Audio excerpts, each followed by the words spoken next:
विज्ञप्ति पीसीएस पर आप सभी लोगों का स्वागत है। यूपी पीसीएस के लिए हम लोग वर्ड मैपिंग पढ़ रहे थे। हम लोग पहली क्लास में यूरोप को पढ़ा था।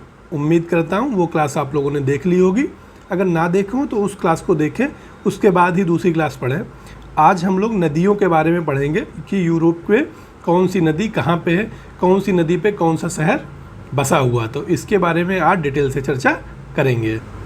पहली क्लास में हम लोगों ने कुछ महत्वपूर्ण शब्दावली देखी थी। दूसरा उसके जल संधियों के बारे में देखा था कि कौन सी जल संधि कहाँ पर है। एक बार हम आप लोगों को जल संधि के बारे में ब्रीफ नॉलेज दिए दे रहा हूँ ताकि आप लोगों को वो सब चीज़ें रिकॉल हो जाएंगी। तो सबसे पहले हम लोगों ने कील कैनाल को देखा था। किसको? कील कैनाल थी। इसका क्या कर रही है? ये जो है नॉर्थ सी को बाल्टिक सी से जोड़ती है। क्या करती है? नॉर्थ सी को बाल्टिक सी से जोड़ती है। यहीं पे हम लोग कील बंदरगाह देखा था, हैम्बर्ग बंदरगाह देखा था। इसके बारे में हम लोग बता डागर बैंक क्या होता है, इसके बारे में भी हम लोग चर्चा की थी। इसके बाद हम लोग कौन सी डागर जलसंधि के बारे में देखेंगे। ये जो है नॉर्थ सी को इंग्लिश चैनल से जोड़ती है तथा यूके को फ्रांस से अलग करती है। क्या करती है? यूके को फ्रांस से अलग करती है तथा नॉर्थ सी को इंग्लिश चैनल से जोड़ती है। हम आपको बस रिकॉल करा रहे हैं ताकि जो भी चीज़ें हैं आपको याद हो जाए। उसके बाद हम लोग बे ऑफ बिस्के में गए थे। बे ऑफ बिस्के जैसे ही क्रॉस करेंगे तो हम लोग ये जिब्राल्टर जलसंधि है। जिब्राल्टर जलसंधि को क्या कहा जाता है? भूमध्य सागर की चाबी कहा जाता है। मेन इंपॉर्टेंट है, कभी कोई पूछ लिया जाता है डायरेक्ट कि जिब्राल्टर जलसंधि को क्या कहा जाता है। ये जो भूमध्य सागर की चाबी के नाम से जाना जाता है। ये जो है अटलांटिक ओशियन को भूमध्य सागर से जोड़ती है। किसको? अटलांटिक ओशियन को भूमध्य सागर से जोड़ती है। और मोरक्को को स्पेन से अलग करती है। क्या? अफ्रीका का जो मोरक्को देश है उसको जो है स्पेन से, यूरोप के स्पेन देश से अलग कर दी। कौन सी जलसंधि? जिब्राल्टर जलसंधि। उसके बाद हम लोग बेनिफेशियो जलसंधि देखे थे। कौन सी जलसंधि? बेनिफेशियो जलसंधि जो जो जो फ्रांस के कर्सिया द्वीप को इटली के सर्डिनिया द्वीप से अलग करती है तथा मेडिटेरियन सी को टेरियन सागर से जोड़ती है। किसको? मेडिटेरियन सी को टेरियन सागर से जोड़ती। उसके बाद ये कौन सी जलसंधि? मसीना जलसंधि जो मेन इटली को इटली के सिसिली प्रायद्वीप से अलग करती है। इसके बाद कौन सी ये जलसंधि आप लोगों को पता होना? कौन सी जलसंधि? ओटेंटो जलसंधि। कौन सी जलसंधि? ओटेंटो जलसंधि। इसका ये जो है एड्रियाटिक सागर को आयोनियन सागर से जोड़ती है तथा इटली को बाल्कन प्रायद्वीप से अलग करती है। मोटा मोटा याद रखें, इटली का बाल्कन प्रायद्वीप से अलग करती है, एड्रियाटिक सागर को आयोनियन सागर से जोड़ती है। उसके बाद हम लोग जो है डैर्डेनल जलसंधि, ये दोनों जलसंधियाँ बहुत इंपॉर्टेंट है। बहुत बार पूछो, बहुत कन्फ्यूजिंग होती है, लोग कन्फ्यूज होते हैं। ये कौन सी जलसंधि? डैर्डेनल जलसंधि। तथा ये कौन सी है? बास्फोरस जलसंधि। कौन सी जलसंधि? बास्फोरस जलसंधि। जो ये डैर्डेनल जलसंधि है ये जो है ये एजियन सागर को मरमरा सागर से जोड़ती है और बास्फोरस जलसंधि जो है मरमरा सागर को जो है काला सागर से जोड़ती है। दोनों जो है एशियाई तुर्की को तुर्की के इस्तांबुल प्रांत से अलग करती है। ये कौन सी है जलसंधि?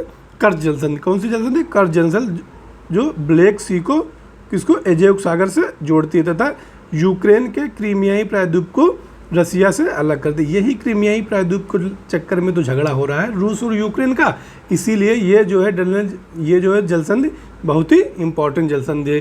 कर्ज जलसंधि बहुत ही इंपॉर्टेंट, इसीलिए हमें यूक्रेन के आसपास के देशों को भी ध्यान रखना चाहिए। ये जो है यूपीएससी सन 2023 में ये क्वेश्चन आया था यूक्रेन के आसपास के देशों का। ये हम अभी डिटेल में चर्चा आपको करेंगे कौन से देश की कौन सी बाउंड्री टच कर दी, क्योंकि ये सब क्वेश्चन पूछे जाते हैं और पूछे जा सकते हैं। उसके बाद हम लोग सेंट जॉर्ज चैनल बताया था आपको। ये आयरलैंड को जो है यूके से अलग करता है, आयरलैंड को यूके से अलग करता है। हमने यहीं पे क्लास को समाप्त किया था। तो एक बार आपको ब्रीफ हम लोगों ने वो कर दे दिया कि आपको याद हो जाए चीज़ें, ताकि जब अब आगे क्लास पढ़ेंगे तो आपको और अच्छे से चीज़ें सारी याद हो जाएंगी। तो आगे हम लोग क्या किसके बारे में चर्चा करेंगे? आगे हम लोग जो है यूरोप की नदियों के बारे में चर्चा करेंगे। यूरोप में कौन कौन सी इंपॉर्टेंट नदियाँ हैं। तो आप ये नदियों, जो विस्तुला नदी है, जैसे ओडर नदी है, एल्ब है, राइन है, सीन है, टोंगिस है, लूरी है, पो है, डेनूब है, डॉन है, वोल्गा, ये सब नदियों के बारे में आप डिटेल से चर्चा होगी। इन पे कौन सा शहर कहाँ स्थित है इसके बारे में चर्चा होगी। बहुत ही इंपॉर्टेंट टॉपिक है। यूरोप से क्वेश्चन ठीक ठाक मात्रा में पूछे जाते हैं, इसीलिए आप लोग बहुत आसानी से हम आपको पढ़ा देंगे, आसानी से चीज़ें याद हो जाएंगी। बस आप लोग पढ़ते रहें और एक चीज़ गलती ना करें, जब भी पढ़ें आप अपने सामने एटलस को ज़रूर रखें, क्योंकि जब आपके पास एटलस होगी तो आप उसमें बार बार देखेंगे तो चीज़ें आपको और अच्छे से याद होंगी। और एक चीज़ हम आपको मैप में हर चीज़ समझा देंगे, उसके बाद सारी चीज़ नीचे लिखी रखी है कि जैसे विस्तुला नदी है, मैं आपको भी इसके बारे में डिटेल में चर्चा करूँगा। तो इसके बारे में हर चीज़ लिखा है कि ये पोलैंड की महत्वपूर्ण नदी है जिसका निकास जो है बाल्टिक सागर में होता है। ये जो है विस्तुला नदी का पोलैंड की महत्वपूर्ण नदी है जो इसका निकास बाल्टिक सागर में होता है। तो इस नदी की राजधानी वारसा, मतलब वारसा जो इसी नदी पर स्थित। तो ये सब मैं आपको मैप पे समझा दूंगा, आप बस इसको पढ़ लेना घर पे, तो आपको एक एक चीज़ क्लियर हो जाएगी कौन सी चीज़ कहाँ पे है। तो हम लोग एक एक नदी को अब देखेंगे। ये कौन सी नदी है? विस्तुला नदी है। कहाँ पे है? पोलैंड में है। कहाँ पे? पोलैंड देश है ना, इसकी एक नदी महत्वपूर्ण नदी विस्तुला, जिसका निकास कहाँ है? बाल्टिक सागर में। बस यहीं पे क्वेश्चन कंफ्यूज कर देगा कि ये जो पोलैंड की जो विस्तुला नदी है इसका निकास कहाँ पे, कहीं दे देगा नॉर्थ सी, आप कन्फ्यूजन हो सकते हैं। तो आप इसका निकास कहाँ पे? बाल्टिक सी में है। इसी नदी पे आप देख रहे होंगे वारसा, ये पोलैंड की राजधानी, पहले ये भी याद रखो पोलैंड की राजधानी क्या है? वारसा है। इसी नदी पे ये वारसा स्थित है।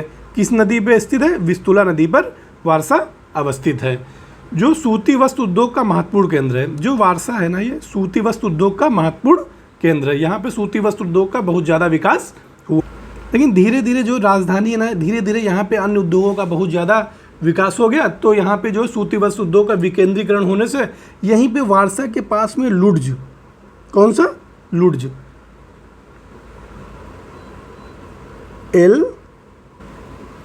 LODZ, कौन सा स्थान है? लुड्ज। लुड्ज में सूती वस्त्र उद्योग का काफ़ी ज़्यादा विकास हो जाने के कारण इसे पोलैंड का मैनचेस्टर कहते हैं। क्या कहते हैं? पोलैंड का मैनचेस्टर। तो वारसा जो है, यहाँ पे पहले सूती वस्त्र उद्योग का विकास बहुत ज़्यादा हुआ था, धीरे धीरे यहाँ पे सूती वस्त्र का विकेंद्रीकरण हुआ। तो लुड्ज में अब बहुत ज़्यादा सूती वस्त्र का विकास होने के कारण यहाँ इसे जो है पोलैंड का मैनचेस्टर कहा जाने लगा। जैसे भारत में अहमदाबाद, भारत का मैनचेस्टर किसे बोला जाता है? अहमदाबाद को। यही जो पोलैंड है, यहीं पे जो है सिलेसियन बेसिन का विकास हुआ है। कौन सी? सिलेसियन बेसिन का विकास हुआ है, जो कोयला भंडार की दृष्टि से बहुत ही महत्वपूर्ण है। आपसे डायरेक्ट क्वेश्चन पूछा जाएगा कि सिलेसियन बेसिन कहाँ पे है, तो आपको पता होना चाहिए कहाँ पे? पोलैंड में है। तो ये काहे के लिए फेमस है? कोयला भंडार के लिए फेमस है। यहाँ पे कोयला की अधिकता के कारण यहाँ ये जो क्राकोव है, क्राकोव में लौह इस्पात एवं भारी उद्योग का सर्वाधिक विकास हुआ है। सिलेसियन बेसिन के कारण क्राकोव में लौह इस्पात तथा भारी उद्योग का विकास हुआ है। तो आपको यहाँ पे क्या क्या याद रखना है? एक तो सिलेसियन बेसिन याद रखना है, काहे के लिए फेमस है? कोयला भंडार के लिए फेमस है। जो ये क्राकोव जो क्षेत्र है, ये काहे के लिए फेमस है? यहाँ पे लौह इस्पात एवं भारी इंजीनियरिंग उद्योग का विकास हुआ है। दूसरा यहाँ पे लुड्ज का आपको ध्यान रखना है कि जो लुड्ज जो है, ये जो पोलैंड का मैनचेस्टर कहा जाता है। जो वारसा है, ये किस नदी पर अवस्थित है? विस्तुला नदी पे। तो ये आप चार चीज़ें आपको याद रखनी है। ये सारी चीज़ें आपके नोट्स में प्रिंट आउट है, लिखा है अच्छे से। जब आप पढ़ेंगे तो सारी चीज़ें आपको रिकॉल होती चली जाएंगी, कौन सी चीज़ कहाँ बताई गई है। उसके बाद दूसरी नदी जो हम लोग देखें, ये कौन सी नदी है? ओडर नदी है। कौन सी नदी है? ओडर नदी है। ये जो नदी है पोलैंड और जर्मनी की सीमा पे बहती है। सीमा रेखा बनाते हुए कहाँ इसका निकास होता है? बाल्टिक सागर में। तो कौन कौन सी नदी? एक तो विस्तुला, दूसरा ओडर, दोनों नदियों का विकास कहाँ होता है? बाल्टिक सागर में। बस आपको ओडर नदी के बारे में बस इतना ही जानना है।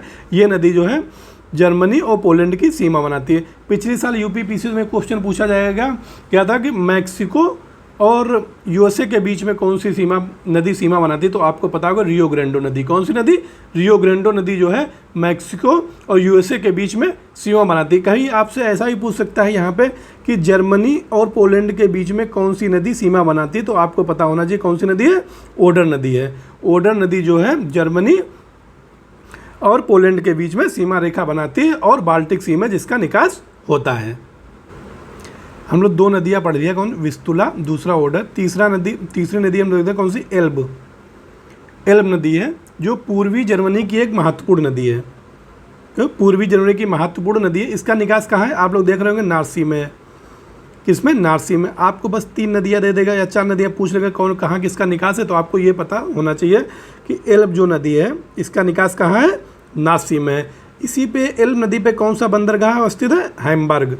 तो आपको ये याद रखना है कि हैम्बर्ग बंदरगाह किस नदी पे अवस्थित है। तो आपको पता होना चाहिए कौन सी नदी है? एल्ब नदी है। तो आप ये कहाँ पे है, जर्मनी में है। हैम्बर्ग बंदरगाह बहुत ही इंपॉर्टेंट है, मैंने अभी जब आपको जल संधि पढ़ा रहा था तब भी मैंने बताया था कि हैम्बर्ग बंदरगाह किस पे, एल्ब नदी पे अवस्थित है। इसी के एक बहुत महत्वपूर्ण सहायक नदी है स्प्रे। कौन सी नदी, स्प्रे, जिस पर इसकी राजधानी बर्लिन अवस्थित है। ये बर्लिन जो है ये कौन सी नदी पर अवस्थित है, स्प्रे। ये जो किसकी सहायक नदी है, एल्ब की सहायक नदी है। एल्ब की बहुत ही महत्वपूर्ण सहायक नदी कौन सी, स्प्रे, जिस पे जर्मनी की राजधानी बर्लिन अवस्थित है। तो अगर आपसे पूछ दिया जाए कि जर्मनी की राजधानी बर्लिन किस पे अवस्थित है, तो आपको क्या बताना होगा, स्प्रे नदी पे। जैसे पोलैंड जो है विस्तुला नदी पे अवस्थित है, वैसे स्प्रे नदी पे बर्लिन अवस्थित है, जिसका निकास कहाँ पे, नॉर्थ सी में। इसी नदी के तट पर जो है ब्रिस्बेन अवस्थित है। क्या नाम है, ब्रिस्बेन। जो ब्रिस्बेन अवस्थित है ये चीनी मिट्टी के बर्तनों के उत्पादन के लिए महत्वपूर्ण केंद्र है। जो ब्रिस्बेन है ये चीनी मिट्टी के बर्तनों के लिए बहुत ही इम्पॉर्टेंट केंद्र रहा है जर्मनी। इसी जो ये नदी है ना, इसी नदी के मुहाने पर ब्रिस्बेन अवस्थित है, जो चीनी मिट्टी के बर्तनों के लिए फेमस है। ये डायरेक्ट क्वेश्चन पूछा जाता है, ब्रिस्बेन काहे लिए फेमस है, लिख दिया गया जलयान उद्योग के लिए, चीनी मिट्टी बर्तनों के लिए, कोयला के लिए। तो आप यहीं पे कंफ्यूज हो जाए, क्योंकि मिलान करने के लिए यूपी पीसीएस देता है, अब तो यूपीएससी भी कहीं ना कहीं दे देता है। तो आपको याद रखना है ब्रिस्बेन काहे के लिए फेमस है, चीनी मिट्टी के बर्तनों के लिए। यही इसी नदी पे जो है सेक्सनी कोयला क्षेत्र का विकास हुआ है। जो सेक्सनी कोयला क्षेत्र है, जो विकास होने के कारण यहाँ पे जो है भारी उद्योगों का बहुत ज़्यादा विकास हुआ है। किसका, भारी उद्योगों का बहुत ज़्यादा विकास हुआ। तो सेक्सनी कोयला क्षेत्र कहाँ पे है, जर्मनी में। याद रखना है कि सेक्सनी जो कोयला क्षेत्र आपसे अगर पूछता है कहाँ पे है, तो जर्मनी में है। अगर आपसे सिल्सिनिक बेसिन पूछता है तो आप कहाँ पे है, ये पोलैंड में है। तो दोनों याद रखना, क्योंकि नाम कहीं ना कहीं मतलब मैच खाते हैं कि सेक्सनी कोयला क्षेत्र कहाँ है, तो आपको याद रखना है कि जर्मनी में है। अगर आपसे बोला सिलिसियन बेसिन कहाँ है, कोयला क्षेत्र, तो वो पोलैंड में है। तो दोनों ये नाम याद रखना है आपको। ये सारी चीज़ें हमने लिख दी है पीडीएफ में, आपको लिखने की ज़रूरत नहीं है। जैसे हमने ऑर्डर आपको बताया था, पोलैंड और जर्मनी की सीमा बनाती है। एल्ब नदी अभी मैं पढ़ा रहा था, तो आपको ये पूर्वी जर्मनी की महत्वपूर्ण नदी है जो उत्तरी सागर में गिरती है। इस नदी के मुहाने के समीप हैम्बर्ग बंदरगाह अवस्थित। तो आपको हैम्बर्ग बंदरगाह बता रहा था, बहुत इंपॉर्टेंट है। कहाँ पे, इस नदी के मुहाने पे अवस्थित है। ये कहाँ पे, नार्सी में है। ठीक है, इसकी सहायक स्प्रे नदी है। कौन सी, स्प्रे नदी लिखा है ना, जर्मनी के। इसी पे जो है बर्लिन अवस्थित है। जर्मनी की राजधानी क्या है, बर्लिन। किस पर अवस्थित है, स्प्रे नदी पे। ब्रिस्बेन अभी मैं आपको बता रहा था, ये काहे के लिए फेमस, चीनी मिट्टी के बर्तनों के लिए। सेक्सनी कोयला क्षेत्र बता रहा था अभी, काहे के लिए फेमस है, कोयला की उपलब्धता के लिए। तो आपको ये सब, जैसे ब्रिस्बेन, सेक्सनी, ये आपसे डायरेक्ट पूछ लिया जाता है कि सेक्सनी काहे के लिए फेमस है, ब्रिस्बेन काहे के लिए फेमस है, मिलान करने को दे देगा तो आप वहीं पे कंफ्यूज हो जाएंगे। इसीलिए मैंने बहुत शॉर्टकट में लिख दिया है। आप जब भी पढ़ेंगे आपको हर चीज़ बिल्कुल क्लियर याद होती चली जाएगी। इसके बाद हम लोग कौन सी नदी, वेजर नदी देखेंगे। वेजर, इसका निकास कहाँ है, उत्तरी सागर में है। कहाँ है, उत्तरी सागर में है। यहीं पे ब्रीमेन अवस्थित है, जो कागज़ उद्योग के लिए फेमस है। किसके लिए फेमस है, कागज़ उद्योग के लिए फेमस है। हम आपको भी मैप पे दिखा रहे हैं इसकी अवस्थिति कहाँ पे। तो इस पे मैप पे तो नहीं दिख रही है, बट यहाँ पे है ये नदी। ऐसे देखेंगे ना, ये कौन सी नदी है, वेजर नदी है। इसका निकास कहाँ पे, उत्तरी सागर में है। ये बस इतना याद रखना है, इसके निकास कहाँ पे, उत्तरी सागर में। यहीं पे अवस्थित है ब्रीमेन, जो कागज़ उद्योग के लिए फेमस है। बस इतना याद रखना है कि जो वेजर नदी है ये जर्मनी की महत्वपूर्ण नदी है, जिसका निकास कहाँ पे, नॉर्थ सी में है। इसी के मुहाने पर अवस्थित है ब्रीमेन, जो जर्मनी में कागज़ उद्योग के लिए फेमस है। अब जर्मनी की सबसे महत्वपूर्ण नदी कौन सी है, राइन। राइन के बारे में हम लोग पढ़ेंगे कि राइन ये सबसे महत्वपूर्ण नदी है जर्मनी की। यहाँ से क्वेश्चन आने के ज़्यादा संभावनाएं होती है। तो जो ये राइन नदी है ना, ये निकलती कहाँ से है, स्विट्ज़रलैंड। स्विट्ज़रलैंड में एक आल्प्स पर्वत है, ये आल्प्स पर्वत से निकलती है राइन नदी। तो ये राइन नदी जो है स्विट्ज़रलैंड के आल्प्स पर्वत से निकलती है। तो डायरेक्ट यही आपसे क्वेश्चन पूछ लिया जाएगा, राइन नदी कहाँ से निकलती है, तो स्विट्ज़रलैंड के आल्प्स पर्वत से राइन नदी का निकास होता है। तो यहीं पे जो है एक कास्टेंसियन झील है। कौन सी झील है, कास्टेंसियन झील से ये इसके समीप से होते हुए भ्रंश घाटी में जैसे ही प्रवेश करती है, जैसे भ्रंश घाटी में प्रवेश करती है, इसके पूर्व में देखेंगे, जब राइन नदी के पूर्व में जाएंगे तो ब्लैक फॉरेस्ट पर्वत है। कौन सा पर्वत है, ब्लैक फॉरेस्ट। और पश्चिम में देखेंगे तो कौन सा पर्वत है, वॉस्जेस। ये दोनों क्वेश्चन पूछे जा चुके हैं इस बार यूपीएससी में, हमें लगता आया था या कहीं और स्टेटमेंट में कोई एग्जाम में आया था कि जो ये वॉस्जेस ऑफ ब्लैक फॉरेस्ट ये पर्वत है, ये किस प्रकार के पर्वत है? तो ये किस प्रकार, ये ब्लॉक पर्वत के उदाहरण हैं। कौन से? ब्लॉक पर्वत। जब आपको जियोमॉर्फोलॉजी पढ़ाई जाएगी तो ब्लॉक पर्वत, ये पर्वतों का निर्माण कैसे होता है, कैसे नहीं होता, ब्लॉक पर्वत कौन से होते हैं, अंतरा पर्वतीय ये पठार वगैरह ये सब क्या होता है, ये सब आपको जियोमॉर्फोलॉजी में डिटेल में पढ़ाया जाएगा।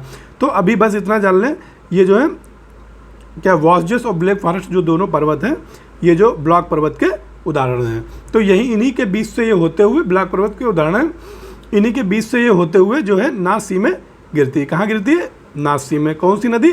राइन नदी। राइन नदी का निकास अगर आपसे पूछा जाए कहाँ पे होता है तो नास सी में होता है। ये जो नदी है फ्रांस और जर्मनी की सीमा भी बनाती है। राइन नदी जो है फ्रांस जर्मनी की सीमा रेखा बनाती हुई जो है, ये जो है नीदरलैंड में होते हुए नास सी में गिरती है। इसी नदी के मुहाने पे आपने देखा होगा रोटरडम बंदरगाह अवस्थित है। कौन सा? रोटरडम बंदरगाह, जो ये जो है यूरोप का सबसे व्यस्त बंदरगाह है। क्या है? सबसे व्यस्त बंदरगाह है यूरोप का।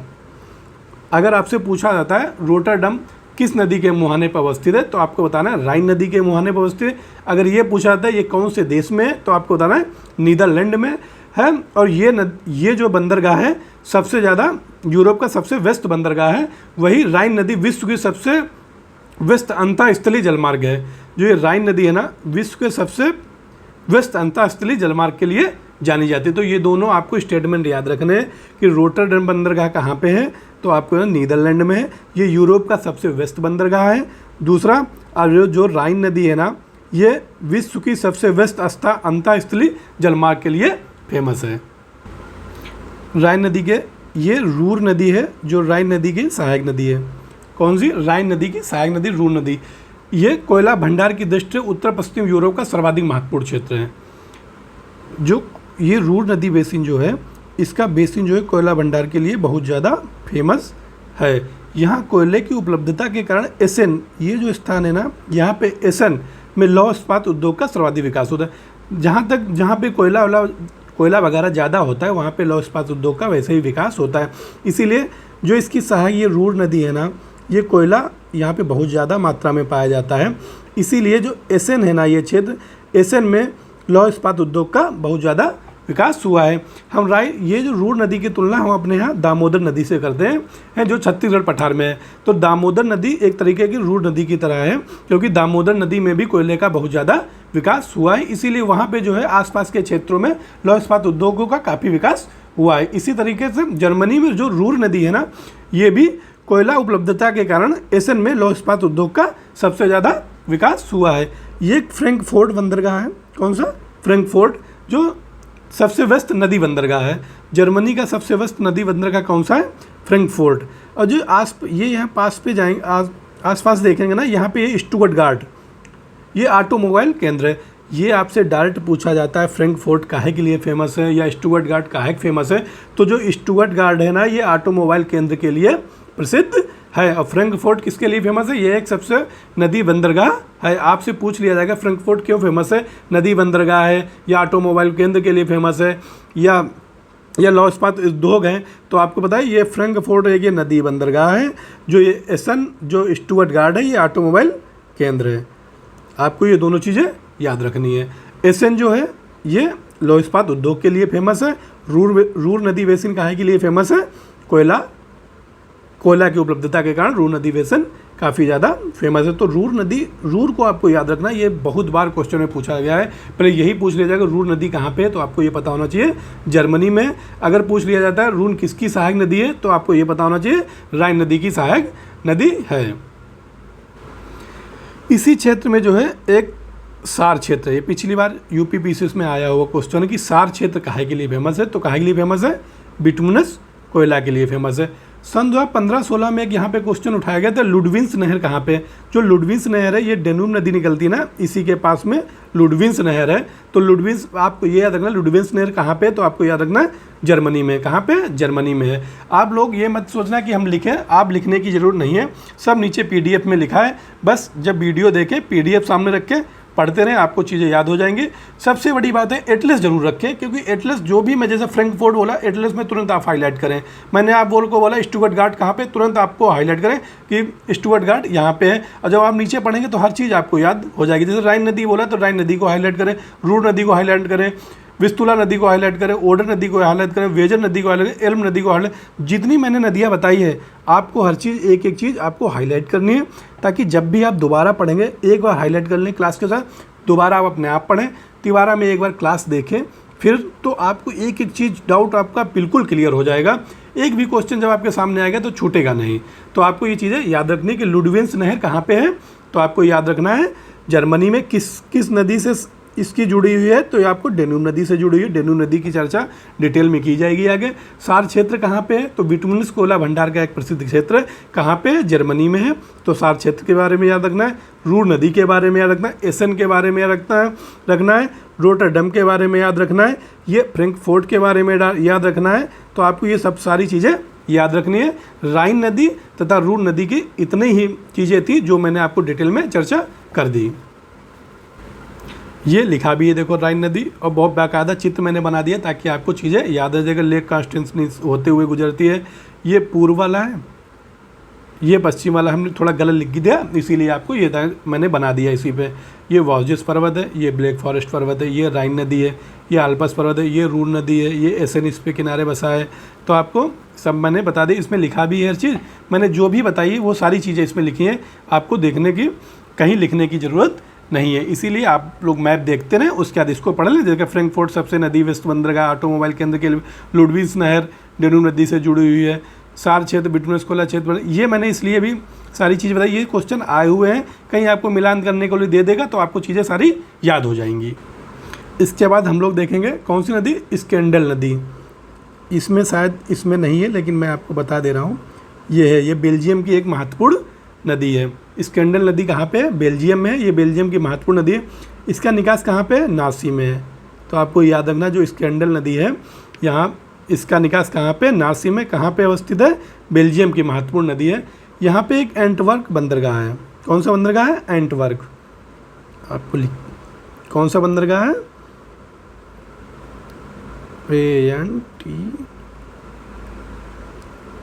एंटवर्प बंदरगाह है। ये बंदरगाह जो यूरोप का दूसरा सबसे व्यस्त बंदरगाह है। पहला व्यस्त बंदरगाह मैंने अभी बताया था राइन नदी पर अवस्थित रोटरडम।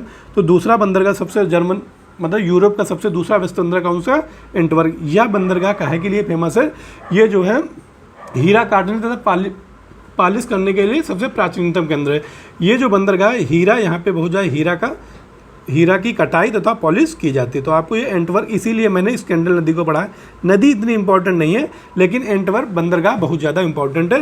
ये हीरा पॉलिश तथा कटाई के लिए बहुत ज़्यादा फेमस है। यह यूरोप का दूसरा सबसे बड़ा बंदरगाह है। पहला सबसे बड़ा बंदरगाह कौन सा है, रोटरडम है। ये किस पे अवस्थित है, ये राइन नदी पे अवस्थित है।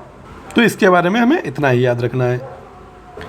अब हम लोग फ्रांस में पहुँच चलेंगे। फ्रांस में कौन सी नदी, सीन नदी के बारे में देखेंगे कि ये सीन नदी जो है इसकी, ये भी बहुत इंपॉर्टेंट नदी है। कुछ नदियाँ बहुत इंपॉर्टेंट हैं, जैसे राइन नदी, सीन नदी, ये बहुत इंपॉर्टेंट नदियाँ हैं। इससे क्वेश्चन आते ही आते हैं। अगर यूरोप से कहीं क्वेश्चन उठाया जाएगा तो यहीं के आसपास के क्षेत्रों से उठाया जाता है।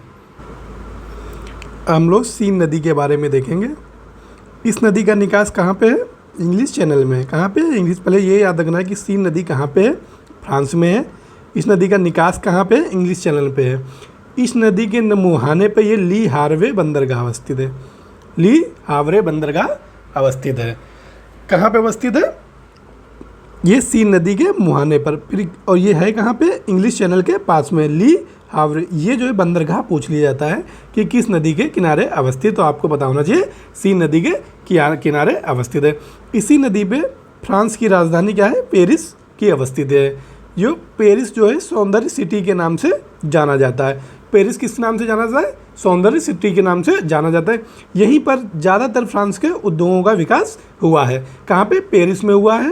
पेरिस किस नदी के किनारे अवस्थित है, सीन नदी के किनारे अवस्थित है। सीन नदी का निकास कहाँ पे है, इंग्लिश चैनल में है।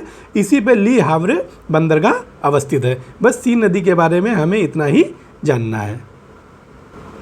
फ्रांस की दो और महत्वपूर्ण नदियाँ हैं, एक है लोरी, कौन सी, लोरी, और तीसरा गैरोनी। ये नदी का नाम जो है गैरोनी, इसका नाम है लोरी। ये दोनों फ्रांस की बहुत ही महत्वपूर्ण नदियाँ हैं। इन नदियों का निकास कहाँ है? बिस्के की खाड़ी में। बस यहीं पे आपको कंफ्यूज कर देगा, आपको दे देगा सीन नदी, लोरी दे देगा, गैरोनी दे देगा। इसमें से ये पूछ लेगा किस नदी का निकास जो है इंग्लिश चैनल में है, तो आपको बताना है सीन नदी का। किस नदी का निकास इंग्लिश चैनल में? सीन नदी का। लोरी तथा गैरोनी नदी का निकास कहाँ पे? बिस्के की खाड़ी में। लोरी नदी पे जो है यहाँ पे जो है नोन्टोज बंदरगाह है। कौन सा बंदरगाह है? नोन्टोज। कौन सा बंदरगाह है? नोन्टोज बंदरगाह है, जो काहे के लिए फेमस है? कागज उद्योग के लिए। आपसे डायरेक्ट पूछ देगा कि नोन्टोज बंदरगाह किस नदी के किनारे अवस्थित है, तो आपको बताना है लोरी नदी के किनारे। कभी कभी ये स्टेटमेंट में आते हैं क्वेश्चन कभी कभी, तो नोन्टोज बंदरगाह काहे के लिए फेमस है? कागज उद्योग के लिए फेमस है। तो वहीं पे जो हम लोग देखा बॉर्डर बॉक्स, ये जो गैरोनी नदी है ना, इसकी किनारे पे कौन सा ये बंदरगाह है? बॉर्डर बॉक्स बंदरगाह। ये काहे के लिए फेमस है? शराब उद्योग के लिए। काहे के लिए? शराब के लिए। ये सब आपको मिलान करने के लिए देता है, इसीलिए हम छोटी छोटी चीज़ आपको बता दे रहे, कहीं से पढ़ने की जरूरत नहीं है। बस आप अपने सामने एटलस रखें और जो मैं पढ़ा रहा हूँ उसको वहाँ पे मार्क करते रहें, देखेंगे एक एक चीज़ याद रहेगी। हाँ, एक बार रिवीजन कर लें, फिर अपने आप पढ़ें, फिर दोबारा क्लास का रिवीजन करें, और शाम को लेटते समय एक बार बस देख ले मैप को, ताकि रात भर वो थोड़ी कहीं ना कहीं चीज़ें आपको रिकॉल होती रहेंगी। जब सुबह देखेंगे आपको चीज़ें याद होंगी। 2-4 दिन ऐसा करेंगे, आपको सारी चीज़ें याद होंगी। हमको भी ऐसे याद हमने भी किया है, तो आपको भी ऐसे याद हो जाएगा। देखिए, जब आप एग्ज़ाम हॉल में जाएंगे, जो भी क्वेश्चन आएगा आप तुरंत कर लेंगे। तो इसीलिए धीरे धीरे करते हम, इसीलिए आधा घंटे की लगभग में क्लास बनाते हैं, ताकि आपको अच्छे से चीज़ें याद हो जाएँ। तो ये बॉर्डर बॉक्स है, काहे के लिए फेमस है? शराब उद्योग के लिए फेमस है। दूसरा, यहीं पे टुलूज़। क्या? टुलूज़। यहीं पे टुलूज़ है, जो वायुयान उद्योग के लिए फेमस है। तो आपको याद रखता है, जो गैरोनी नदी है, यहाँ पे जो बॉर्डर बॉक्स है, ये शराब उद्योग के लिए फेमस है। जो टुलूज़ है ना, ये काहे के लिए फेमस है? ये वायुयान उद्योग के लिए। बस ये छोटी छोटी शब्दावली आपको देगा पेपर में, आप यहीं पे कंफ्यूज हो जाएंगे, इसीलिए याद रखते रहें। ये सब चीज़ें नीचे लिखी हैं, बस आप उसको पढ़ते जाना और मैप को देखते रहें, सारी चीज़ें आपको बिल्कुल डाटा क्लियर हो जाएगा। जब हम लोग स्पेन का से जब पुर्तगाल में आएंगे, तब देखेंगे यहाँ पे 2 नदियाँ हैं। एक तो टांगिस दी है, दूसरा ये जो है डैरो नदी है। कौन सी? डैरो नदी। तो डैरो और टांगिस दोनों ये पुर्तगाल की महत्वपूर्ण नदियाँ हैं, जिनका निकास अटलांटिक महासागर पे है। कहाँ पे? अटलांटिक महासागर में है। जो ये है पोर्टो बंदरगाह, ये डैरो नदी है ना, डैरो नदी पे कौन सा बंदरगाह है? ये पोर्टो बंदरगाह। ये काहे के लिए फेमस है? पोर्ट वाइन के लिए। पोर्ट वाइन के लिए फेमस है। जो पोर्टो, ऐसे याद रखना, पोर्टो बंदरगाह काहे के लिए फेमस है? पोर्ट वाइन के लिए। कौन सी नदी है? ये डैरो नदी है। इसके बाद जो टोंगिस नदी है, ये स्पेन से होते हुए दोनों नदियाँ निकलती हैं। तो टोंगिस नदी पर पुर्तगाल की राजधानी लिस्बन अवस्थित है।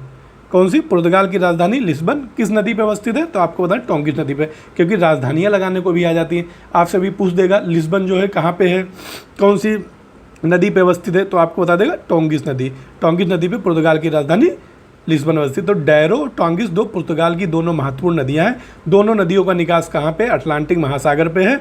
जो डैरो नदी पे जो है पोर्टो बंदरगाह है, जो पोर्ट वाइन के लिए फेमस है, और टोंगिस नदी पे जो है लिस्बन, पुर्तगाल की राजधानी लिस्बन की अवस्थिति है। आप यहाँ पे देख सकते हैं, जो स्पेन में आएंगे, लोरी और गैरोनी दोनों नदियाँ दी हैं। मैंने आपको बताया था नोन्टोज बंदरगाह, बॉर्डर बॉक्स बताया था, टुलूज़ भी बताया था। तो ये सब हो गया। उसके बाद पुर्तगाल के बारे में देख लीजिए।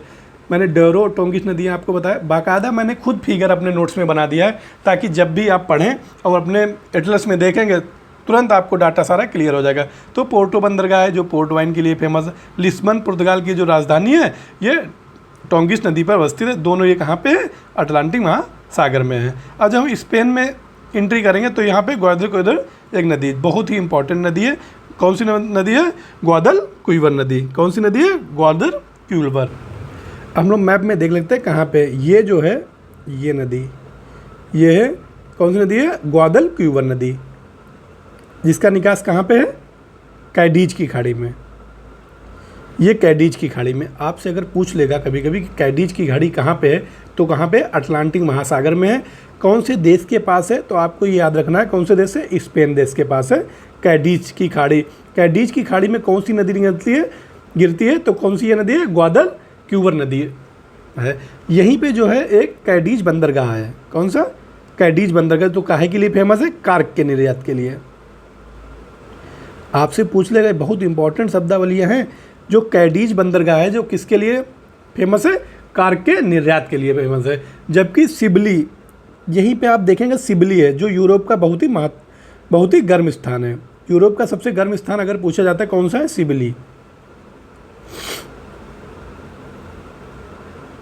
कौन सा है? सिबली। किस नदी के किनारे अवस्थित है? तो ग्वादर क्यूवर। कौन सी नदी है? ग्वादर क्यूवर। तो ये दोनों चीज़ें याद रखनी आपको। जो कैडीज बंदरगाह है कार्क के निर्यात के लिए फेमस है, और सिबली जो है यूरोप का सबसे गर्म स्थान है। तो अगर आपसे पूछ ले कि सिबली कहाँ पे है, तो आप क्या बताओगे? अटलांटिक महासागर में। कहाँ पे है? स्पेन के पास में। ये जिब्राल्टर जल संधि हमने आपको बताई थी, है जिब्राल्टर जल संधि के पास ही में है इधर सिबली, और यहीं पे है कौन सा? कैडीज बंदरगाह।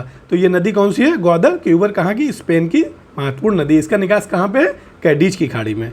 कैडीज की खाड़ी। ये तीनों चीज़ें आपको याद रखनी।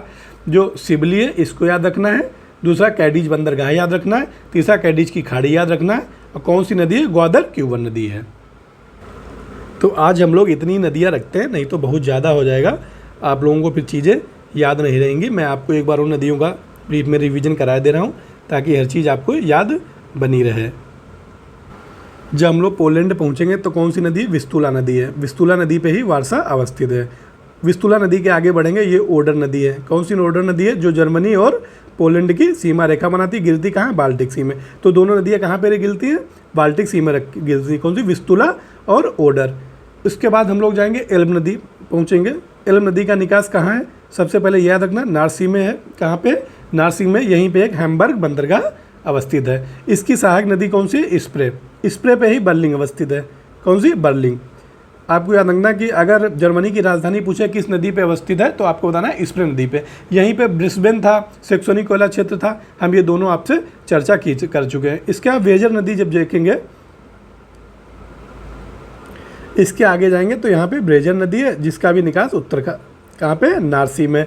इसके बाद राइन नदी, बहुत ही इंपॉर्टेंट नदी है। राइन नदी का निकास कहाँ? इसका भी नॉर्थ सी में है। इसी पे कौन सा बंदरगाह? रोटरडम बंदरगाह, जो यूरोप का सबसे व्यस्त बंदरगाह है। राइन नदी की सहायक नदी कौन सी है? रूर नदी, जिससे हम लोग तुलना जो है, जिसकी तुलना इंडिया के दामोदर नदी से किया था। तो रूर नदी आपको याद रखना है, राइन नदी याद रखना है। इसके बाद हम लोग कौन सी? स्केंडल नदी थी, जिसका निकास कहाँ है? नॉर्थ सी में। यहीं पे कौन सा था? एंटवर्प बंदरगाह, जो यूरोप का दूसरा सबसे बड़ा बंदरगाह है। उसके बाद हम लोग अभी सीन नदी के बारे में पढ़ा। उसके बाद लोरी नदी के बारे में पढ़ा। उसके बाद लोरी के बाद कौन सी आएगी? ये गैरोनी नदी है। लोरी और गैरोनी दोनों कहाँ पे है? इन दोनों का निकास कहाँ पे है? बिस्के की खाड़ी में। तो दोनों नदियाँ बहुत ही इंपॉर्टेंट, लोरी और गैरोनी। इसका जब पुर्तगाल आ जाएंगे तो हम लोग दो नदियों के बारे में पढ़ा। कौन? डेरो टोंगिस। कौन सी? डेरो टोंगिस नदियाँ, दोनों पुर्तगाल की नदियाँ। एक पे डेरो पे पोर्टो बंदरगाह जो शराब उद्योग के लिए फेमस है, और दूसरा टोंगिस नदी पर जो है पुर्तगाल की राजधानी लिस्बन अवस्थित। दोनों के निकास कहाँ पे? अटलांटिक सागर में। उसके बाद हम लोग अभी बिल्कुल जस्ट पढ़े थे कौन सी? ग्वादर क्यूवर नदी, जो ये नदी जो है ये भी इम्पोर्टेंट। इसकी निकास कहाँ पे है? कैडीज की खाड़ी में। कैडीज की खाड़ी अगर आपसे पूछा जाए कहाँ पे, तो आपको बताना है अटलांटिक महासागर में है। तो यहीं पे यूरोप का सबसे गर्म स्थान कौन सा है? सिबली। कौन सा? सिबली। अगर आपसे पूछा जाता है क्वेश्चन में यूरोप का सबसे गर्म स्थान कौन सा है? सिबली। तो आज हम लोग यहीं तक रखते हैं। उसके बाद आगे की नदियाँ हम लोग कल पढ़ेंगे। दूसरा, जब भी पढ़ें क्लास तो सबसे पहले आप अपने पास एक एटलस को जरूर रखें। एटलस पे मार्क करते रहें। मैं बार बार एटलस का नाम लेता हूँ। हाँ, ये गारंटी है जो भी क्वेश्चन आएगा इसी में से आएगा, इसके आगे आने की संभावनाएं नहीं होंगी। जब आपको मैं पूरा यूरोप पढ़ा दूंगा, उसके बाद दिल खोल के आप क्वेश्चन आंसर करना, देखना एक भी क्वेश्चन आपसे गलत नहीं होगा। दूसरा, जो भी अगर हमारी कोई भी आपको कमी लगती है, या कुछ मैं आपको कुछ चीज़ गलत बता देता हूँ, या किसी में सुधार करना है, आप हमें बताना चाहें कि मैं कुछ सुधार करूं, तो आप हमारे कमेंट बॉक्स में बताएं कि सर इन चीज़ों में सुधार करें। तो आगे जो भी मैं क्लास बताऊंगा उन चीज़ों में आपको सुधार करके ही बताऊंगा। आज के लिए बस इतना ही। धन्यवाद।